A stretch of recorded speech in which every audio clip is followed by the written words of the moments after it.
Hey there fellow YouTubers, Frank Bush here.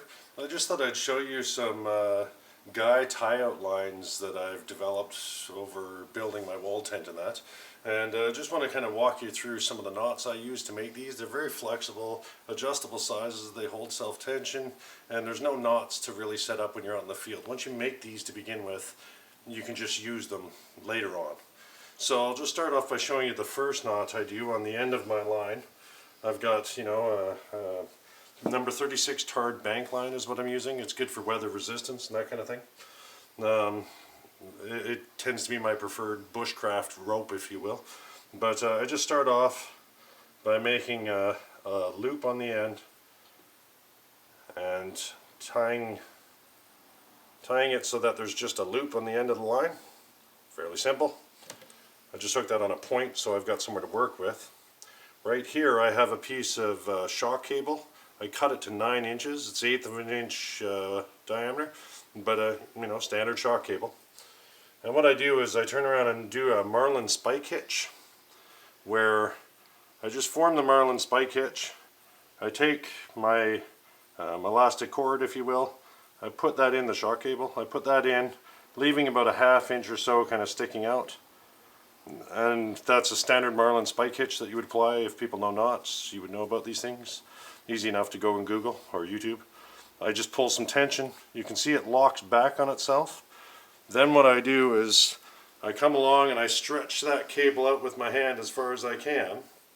And then the point on the solid line, I stop and just say, I'm going to put another marlin spike hitch here.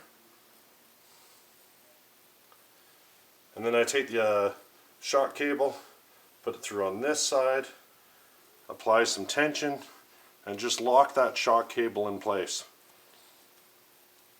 as such. What this now allows is, like I say, I've still got my loop on the end. I can hook that on to my D-rings or tie-outs that I have in my tarp.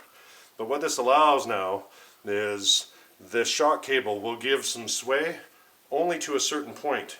Once it reaches that point, the tarred bank line will kick in and stop it from having any more pull. And that way it's still a secured solid line, but you have some shock flexibility and yet locks at a point.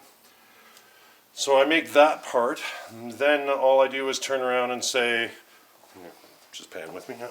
All I do is turn around and say hook it onto the beginning. All I'm doing now is just cutting this off to a 15-foot length. So I've already set up my measuring tape. I'm just going to run this out now.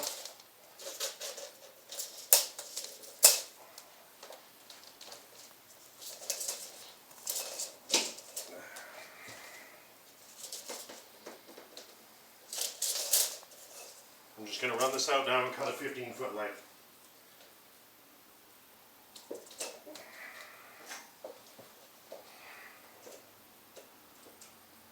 And I know this seems a little long for when it comes to a guy line or any of that.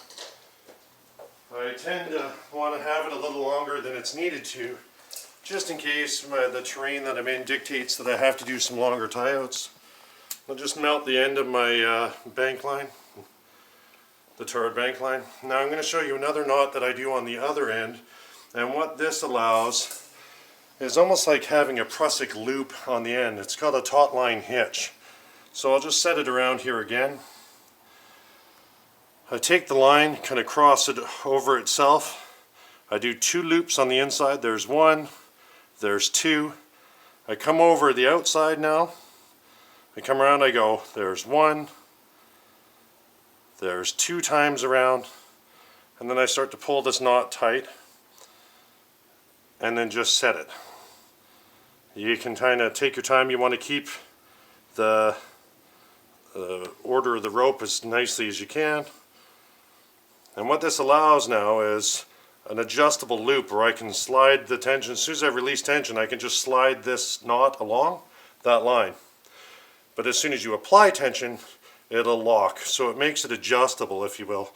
And then what I do to reinforce this, just to make sure there's no slippage, on this taut line hitch, I just tie another simple little loop hitch there, set it all in place. Now that lock is pretty well in place. So I can easily turn around and say, adjust the line to bring it out, as soon as you apply tension, it will self-lock. It'll hold the weight of, 60, 80 pounds easily, more than enough you're going to need for a guy line. As soon as you loosen it off, you can slide it back again and just set it to whatever point you want. This is the end you typically put onto the tent peg or tent stake, and then the other end I would just do a hitch onto the D-ring or the tie-out.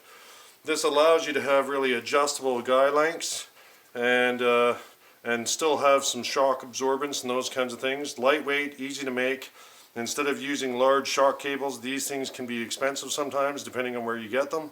It's a lot cheaper to do this kind of modification and have it where you're using 9 inches than it would be to say run 5 or 6 or 8 or 10 feet of this stuff in relationship to the cost of say bank line or paracord or anything like that.